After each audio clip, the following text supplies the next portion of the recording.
প্রস্তাবিত বাবরি মসজিদের ভিত্তিপ্রস্তর স্থলে শুক্রবার জুম্মার নামাজ পাঠ করলেন অসংখ্য মুসলিম সম্প্রদায়ের মানুষজন।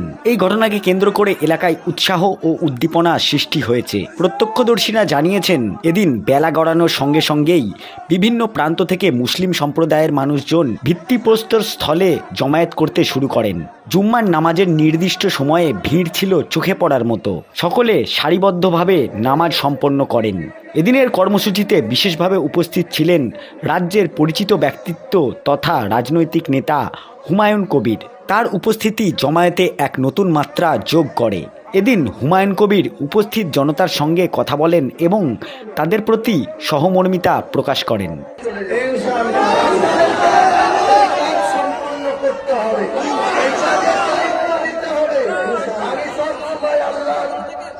আমাদেরকে সৃষ্টি করার মালিক আল্লাহ, আমাদের মৌতের মালিক আল্লাহ, আমাদের রিজিকের মালিক আল্লাহ। এই জায়গাটা আমরা সবাই একমত হয়ে চলছি।